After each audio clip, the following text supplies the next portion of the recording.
Hello everyone. आज हम बात कर रहे हैं कि आईबीपीएस क्लर्क के लिए लास्ट 5 दिन में आपको किस स्टडी प्लान को फॉलो करना है। आप लास्ट 5 डेज में क्या कर सकते हैं जिससे आपका डेफिनेटली सिलेक्शन हो जाएगा। जिनका आईबीपीएस क्लर्क मेंस क्लियर नहीं हुआ है वो भी इसको फॉलो कर सकते हैं, बिकॉज आईबीपीएस क्लर्क का देख लीजिए जो मेंस का लेवल है वो आजकल SBI PO and IBPS PO के प्री का लेवल बना हुआ है, मतलब लगभग उससे थोड़ा सा कम होगा एज कम्पेयर टू क्लर्क के मेन से। तो अगर हम बात करें लास्ट 5 दिन में आप क्या कर सकते हैं, देखिए सेक्शन में डिवाइड किया है, अच्छे से जीए पढ़ लीजिए। लास्ट 3 मंथ की जुलाई हो जाएगा, अगस्त एंड सितंबर 3 मंथ का पढ़ लीजिए एंड बैंकिंग अवेयरनेस। अभी अगर आपके पास और कुछ करने का टाइम नहीं है तो देखिए एक चीज़ पे ज़रूर ध्यान दीजिए आप। लास्ट में क्या होता है, जैसे लास्ट टाइम मैंने क्या गलती की थी, जब मैंने फर्स्ट टाइम मेंस दिया था मैं सिर्फ जीए पे फोकस कर रही थी। लास्ट के जैसे जैसे ही मेरा प्री का रिजल्ट आया मैंने बाकी चीज़ों को बहुत अवॉइड किया, मैं सिर्फ जीए पे फोकस कर रही थी कि मुझे जीए बढ़िया करनी है। बस मेरे दिमाग में यही चीज़ें चल रही थी कि मेरी जीके किसी तरह मैं कट ऑफ क्लियर कर लूँ, या फिर कैसे होती है जीए मुझे नहीं पता इस बारे में। तो देखिए मैंने सिर्फ जीए पे फोकस किया, जिसका बहुत ज़्यादा नुकसान हुआ मुझे कि बाकी एग्ज़ाम में और अच्छा स्कोर कर सकती थी मैं बाकी सेक्शन में एज़ कम्पेयर टू जीए। और जीए के भी क्वेश्चन पता नहीं कहाँ कहाँ से पूछ रखे थे, जो मैंने पढ़ा था लगभग उस टाइप के नहीं थे क्वेश्चन।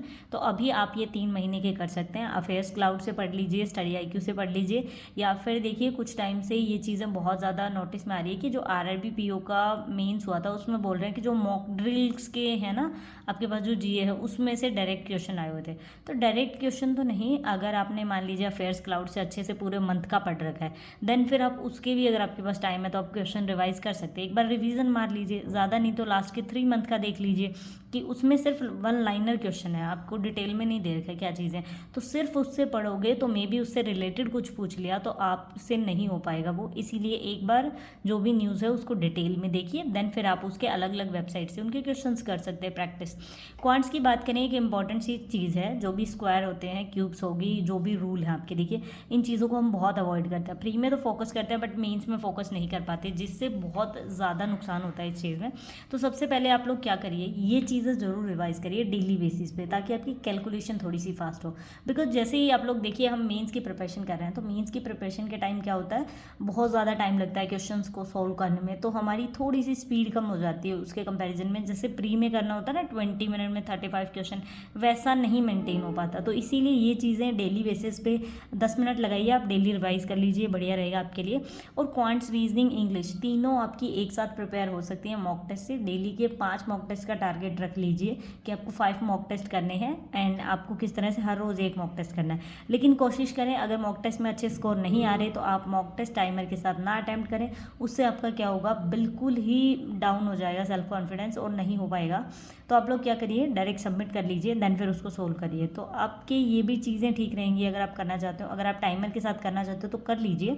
पर मेरे साथ लास्ट टाइम में क्या होता था, जैसे ही मैं टाइमर के साथ अटैम्प्ट किया और मेरे किसी में अच्छे नंबर आ गए तो मुझे अच्छा लगता था, अगर नहीं अच्छे आए देन फिर मेरा बाकी भी कुछ पढ़ने का मन नहीं करता था उस दिन, तो थोड़ा ऐसा फील होता था मेरे को। तो आप ये 5 मॉक टेस्ट कर सकते हैं। ये 5 मॉक टेस्ट तो हर रोज़ आपको एक एक मॉक टेस्ट करना है, उसका एनालिसिस मोस्ट इंपॉर्टेंट 1 से 2 बार करिए। इसके अलावा देखिए अगर आप आईबीपीएस क्लर्क का आपका प्रीलिम्स क्लियर है ना, आप मेंस की तैयारी कर रहे हैं तो आपने पहले भी मॉक टेस्ट दिए होंगे, कम से कम 10-12 मॉक टेस्ट तो आपने अब तक अटैम्प्ट कर लिए होंगे। वो 10-12 मॉक टेस्ट को आप डेली बेसिस पे ले लिए।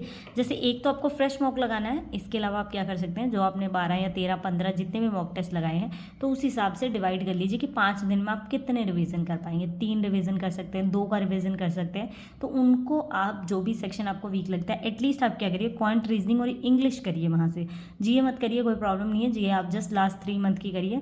जो भी आप मॉक टेस्ट लेते हैं उसकी जीए जस्ट आप सोल्व करके देखिए आपको आता है या नहीं आता। वरना कई स्टूडेंट्स को क्या होता है, वो क्वेश्चन याद करने लग जाते हैं, जैसे मॉक टेस्ट में 50 क्वेश्चन हैं तो उनको याद करने लगे, नहीं ऐसे नहीं करना है। तो इस तरह से फॉलो करिए, आपको डेफिनेटली हेल्प मिलेगी एंड आपका आईबीपीएस क्लियर, मेंस भी क्लियर होगा एंड आने वाले आगे के एग्जाम भी क्लियर होंगे। Thank you for watching the video.